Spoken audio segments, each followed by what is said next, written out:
Bom dia, primeirão, dando continuidade aqui à nossa caminhada. Nós estamos aqui no campo da sociologia, estamos nos preocupando, revendo, avaliando essa importância que tem o trabalho e a produção. Nós sabemos que desde o início o homem tem essa necessidade, então fez com que ele desenvolvesse elementos, fundamentos e instrumentos para fazer esse trabalho acontecer.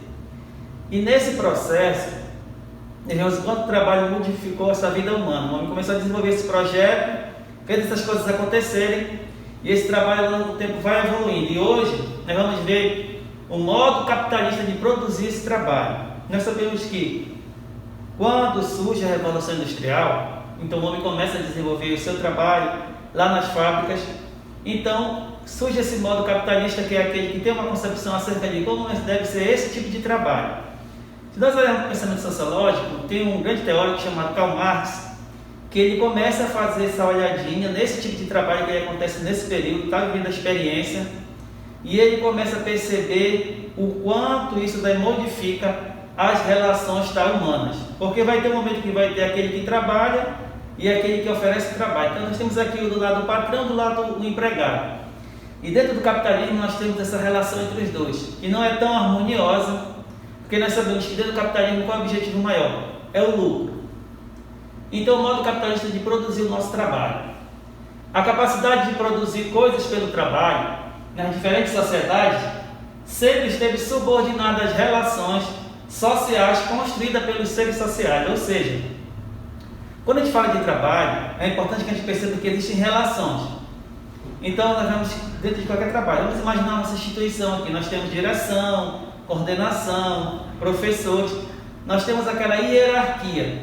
E dentro do trabalho, acontece também essa relação de hierarquia, onde cada um está subordinado ao outro, e as relações aí são importantes porque fazem com que esse trabalho possa ser bem elaborado, bem exercido entre todos aqueles que estão dentro desse projeto.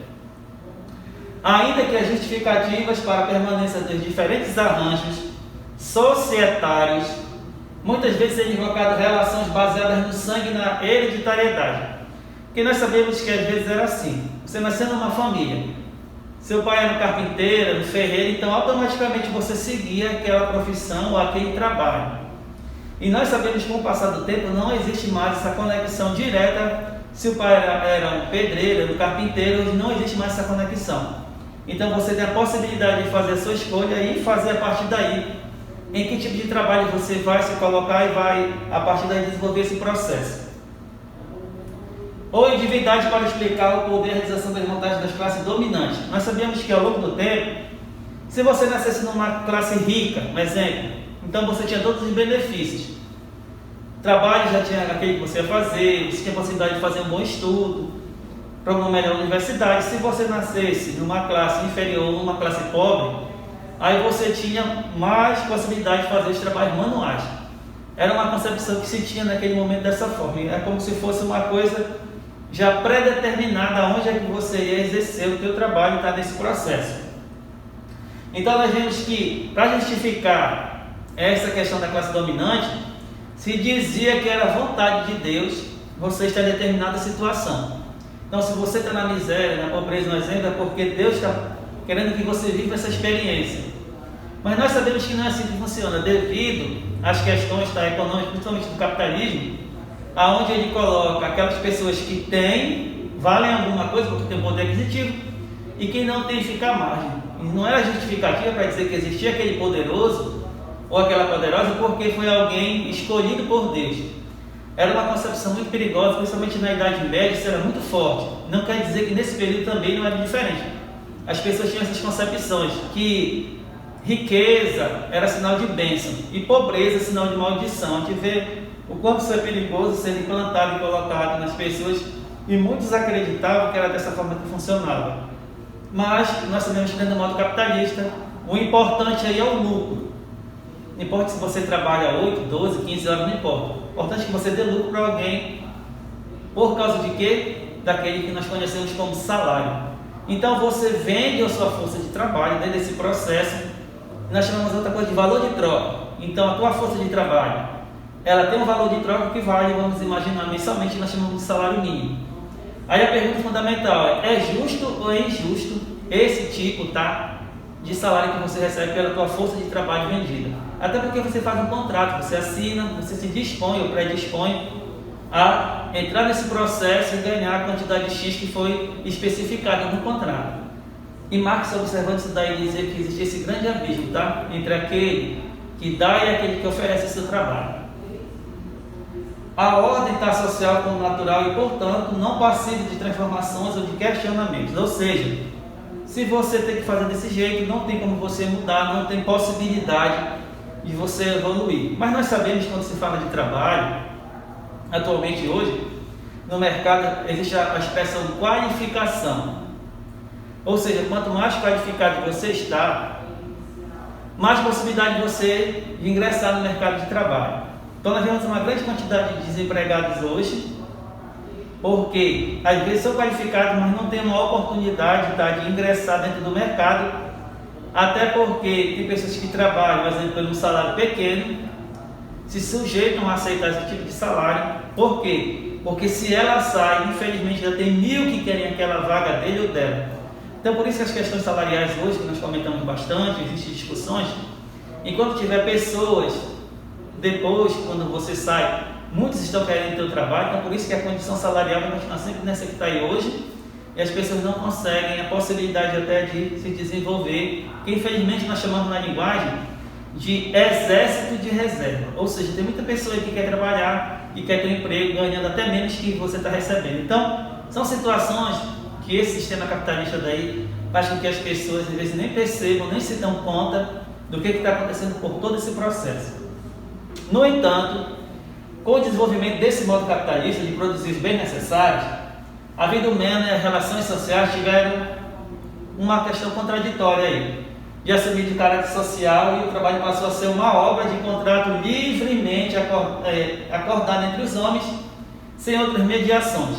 Ou seja, até antes, se você era ferreiro, seu filho trabalhava de ferreiro, e sucessivamente as pessoas trabalhavam. Dentro do processo capitalista, não. Você entra, nós falamos anteriormente, você vai colocar a tua força de trabalho, por exemplo, numa empresa, seja ela qual for.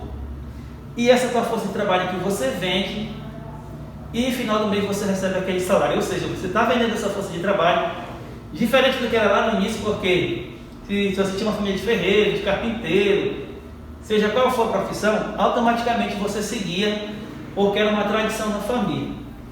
No modo capitalista, aí você vê que você agora não segue a questão do sangue, que é hereditário o tipo de trabalho, mas você vai colocar a tua força de trabalho, a tua inteligência, predispondo na mão de um indivíduo que vai, cada final de mês, te dar uma quantidade X, que nós chamamos de salário, e que você vai gradativamente acertando esse processo todo. E as relações começam a mudar, porque antes a relação era de proximidade, antes da questão capitalista muito mais forte. Então, nesse momento agora, existe um distanciamento entre o patrão e o empregado. Você não tem mais aquela relação de proximidade como era no início. Você tinha o carpinteiro, você tinha o pedreiro, o ferreiro, era muito próximo, porque ele ensinava o seu ofício a outras pessoas. E, dentro do modo capitalista, isso não acontece em relação ao trabalho. Você chega na empresa, você é contratado por um período que chama de experiência, de 3 meses, depois você pega mais 3 meses até você ser oficializado naquela empresa, outro segmento, que anteriormente não era assim, você entrava e ia aprendendo ofício. E aqui você tem o processo da experiência, se não der certo você pode ser mandado embora e você cumpriu aquele período. E no início não era assim, você entrava, então você trabalhava constantemente para aprender o ofício, porque você percebeu a importância que tinha no trabalho, principalmente trabalho manual. Aqui não, aqui é o trabalho que você tem mais a conexão, a proximidade é muito mais distante dentro do modo capitalista. Como a herança genética é estabelecida entre 2 sujeitos no modo de produção capitalista, do seguinte modo: de um lado está o possuidor do dinheiro, nesse caso que é o patrão, é aquele que oferece esse dinheiro, é aquele que dá, né, que oferece salário, dito nesse caso capitalista, que precisa encontrar no mercado uma mercadoria com características peculiares, especiais, de modo que as coisas produzidas no processo capitalista de produção tenham capacidade de, ao final, alcançarem mais valor do que aquele injetado pelo capitalista. É mais ou menos assim. Então, o indivíduo está numa fábrica, exemplo. Então, ele está fazendo calçados. Então, vamos imaginar que calçado ele faz 20 pares e ele consiga, no final dessa produção, cada par custando R$100, um exemplo. Quando o patrão pega esse trabalho que ele fez, ele lança no mercado, ele pode colocar 3, 4 vezes mais o valor daquele trabalho que o indivíduo fez, daqueles 20 pares. Por exemplo, se ele fez 20 pares, cada um custou R$100, ele tem um valor. Então, quando se fala do regime capitalista, a importância é o lucro, ele vai colocar ganhando 3 ou 4, 5 vezes mais aquele trabalho que aquele indivíduo teve durante aquele período. Porque nós sabemos que dentro do capitalismo, o lucro está em primeiro lugar. Então não importa a maneira como é colocado ou é apresentado. O importante é que dê lucro para o patrão. O empregado vai trabalhar e sabe que no final do mês tem um salário específico para ele ou para ela. Então não importa se ele fez 200 pares, 100 pares, não importa. No final de contas, alguém sai ganhando dentro desse trabalho, dessa mão de obra que é feita dentro daquele espaço. Então alguém que sai beneficiado. Vocês podem perceber que hoje você vê, por exemplo, quando você vai no supermercado, você vai no comércio ou no shopping, você vê um produto que tem um preço. Então imagine que aquele tênis que você vê, aquela calça, a mão de obra foi feita daquela forma, às vezes infelizmente até mão de obra escrava nesse processo, mas aquele valor que você vê, o patrão está ganhando uma porcentagem em cima daquele produto. E o trabalhador, quando chega no final do mês, existe o salário X pelo trabalho que ele fez. Não importa a quantidade de coisas que ele fez ali. É que no final do mês ganha uma quantidade X de salário, não importa. Para o patrão é bom, se ele fizer mais, ainda produzir mais, quem é que vai sair ganhando mais ainda? Nesse caso é o patrão. Por isso que esse ciclo continua até hoje e a relação não é tão de proximidade. Às vezes o funcionário nem conhece quem é nesse caso, o dono da empresa, não tem essa relação. Apesar que nesse processo alguns patrões ou donos de empresa começaram a se ter essa proximidade com os seus funcionários, para entender esse processo, porque quem está dando lucro para ele é aquele que está trabalhando. Ele está lá, eles estão administrando para ele, a empresa, seja o que for, ele injeta esse dinheiro e ele sai beneficiado. Aí, de outro lado, essa força de trabalho compreendida por Marx, que a gente falava anteriormente, como um conjunto de faculdades físicas e mentais existentes no corpo e na personalidade viva de um ser humano, as quais ele põe uma ação toda, a vez que produz valores de uso de qualquer espécie. Ou seja, tudo aquilo que você tem, tua força, tua inteligência, todos esses processos, quando você oferece a força de trabalho, você coloca isso daí para o patrão, tudo. Por quê? Quando chega ao final do mês, você sabe que automaticamente você vai ganhar uma quantidade X. E para o patrão, é muito melhor, quanto mais qualificado for esse indivíduo, ele vai produzir muito mais e alguém sempre vai sair ganhando. Vocês podem perceber que não existe essa relação, tá, de uma participação do lucro, assim, numa porcentagem até interessante, para quem trabalha em empresas. Então a empresa fatura, por exemplo, no final do ano, 1 bilhão, 2 bilhões de reais. Imagine se o patrão desse pelo menos 3 ou 5% desse montante que ele adquire no final do ano, tá? Como lucro. Aí seria até mais justa a questão salarial, mas quando se fala de capitalismo, o lucro está em primeiro lugar e não tem essa preocupação se o indivíduo está ganhando 100, 200, ele não se preocupa com isso.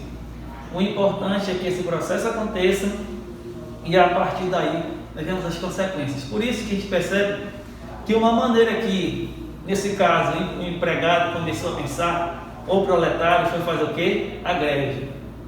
A greve seria o que hoje? Seria essa possibilidade de você reivindicar dentro desse processo todo uma maneira de você ter pelo menos alguma coisa que te beneficie, porque o patrão só está ganhando em cima do teu trabalho, e a greve é um instrumento que você tem de reivindicação para você melhorar as condições de trabalho, a questão salarial. Então a gente percebe que existem por aí todos esses segmentos acontecendo, mas a gente está vendo a greve dos Correios. Essa greve nada mais é do que uma tentativa de reivindicar direitos, uma melhoria salarial, uma questão de emprego e tudo mais. Então, é a forma ou é a arma que se tem para tentar, pelo menos, amenizar esse grande distanciamento entre o patrão e o empregado, que dentro do modo capitalista ficou muito distante. Então, a greve é o único instrumento que o empregado tem para fazer ou lutar por suas reivindicações e até direitos. Então, a gente percebe que ao longo do tempo isso está acontecendo, isso é bem visível, mas perpassa o tempo e a gente ainda vê a grande quantidade de desempregados. A pergunta fundamental é: por que tanto desempregado? Por que as pessoas hoje não estão dentro do mercado? Qual é a causa? Por exemplo, na pandemia, muitas fábricas fecharam, empresas fecharam, e o cara não podendo manter, colocava esse indivíduo fora. Aí o que o governo fez? Ele está dando uma ajuda de custo mensal de 600, 1.200 reais, que isso daí nada mais é do que devolver aquilo que ao longo do tempo você está dando ao governo em questão de impostos. É um absurdo quando você vê situações como essas, e as pessoas enfrentando filas, sendo até humilhadas pelo direito que ela tem, tudo porque mensalmente ela está colocando no governo uma grande quantidade de impostos, e o governo só está retornando aquilo que você ou a pessoa oferece ao longo do tempo da sua vida. E é triste quando você chega a esse momento de pessoas dependerem dessa ajuda econômica, que em si não é como se imagina, porque poderia ser mais, até porque pela questão do trabalho que ele teve, a dedicação, o esforço. Mas falando de capitalismo e a relação com o trabalho, não está preocupado se você está feliz, se você está triste, o importante é que você produza. Porque se você não produz, você é convidado a sair daquele espaço, daquela empresa, porque você não está produzindo aquilo que ela precisa. E tem um contrato que você assina e tem todas as cláusulas do que você tem que fazer quando você ingressa na empresa. E se você não está cumprindo alguma, automaticamente ele convida você a sair, porque infelizmente tem pessoas que vão fazer o mesmo trabalho e até melhor por aquele salário que às vezes você não está nem aceitando. Então é importante a gente tem que começar a observar dentro desse processo capitalista, é entender o quanto a pessoa passa por esse sofrimento, o quanto ela enfrenta essas dificuldades. Então observe isso daí, quando já tiver curiosidade, converse com seu pai, com sua mãe que está dentro do mercado de trabalho e veja se ele ou ela acha justo o tempo de trabalho que ela tem, o que ela pode oferecer, e infelizmente tem alguém que está sendo beneficiado dentro desse processo. Por isso que quando se fala na concepção capitalista, o trabalho, aquele, nesse caso o empregador e o empregado, ele sofre todas as consequências. Então o patrão está preocupado só porque no final do mês, resultado. Vocês podem observar que sempre quando você vê empresas por aí, ele tem que alcançar a meta mensal. Então vamos imaginar, tinha uma experiência de uma pessoa que eu conhecia, ela trabalhava numa empresa, de venda de roupas, isso lá em São Paulo. Então a meta dela mensal era 300 mil reais. Aí você vai imaginar, 300 mil é dinheiro demais, mas ela conseguia vender até mais que isso. Porque nessa loja que ela trabalhava, era uma loja de grife, de pessoas aqui importantes, a maioria gastava lá entre 50 e 70 mil reais assim facilmente. E se ela não atingisse a meta, salarialmente, o seu salário que ela recebia mensal caía. Então se a meta aumentasse, ela ganhava uma porcentagem X, que nem representa, porque você imagina, se mensalmente ela acrescenta 300 mil reais na meta, então você calcula isso por 11 meses, porque tem o período das férias, então o patrão vai ganhar uma grande quantidade e vai dar uma coisa bem irrisória na questão salarial. Então quem está sendo beneficiado é ele, mas por quê? Graças ao modo capitalista de trabalho. O lucro está em primeiro lugar, não é nem si a pessoa humana em todos os seus fundamentos. O importante é que ela possa dar um grande lucro para esse patrão, e se ela não der o lucro, ela é convidada a sair e chamar do outro, e essa cadeia existe até hoje. Então, se tiver curiosidade, converse com seus pais essas questões aí salariais, se ele acha justo, ou se ele é um empregador, se ele acha que ele está pagando é justo. Porque você vai perceber o quanto é interessante quando você começa a entender como é que esse capitalismo trabalha dentro da sociedade. Então, galera do primeiro, aproveite e dê uma boa estudada, olhe lá o nosso material, dê uma olhada nos nossos slides, para você ver como essa questão é boa de se trabalhar, às vezes até dentro de casa, porque você tem o seu pai que pode ser um empregador ou pode ser um empregado. Valeu, galera do primeiro, bom dia e até a próxima.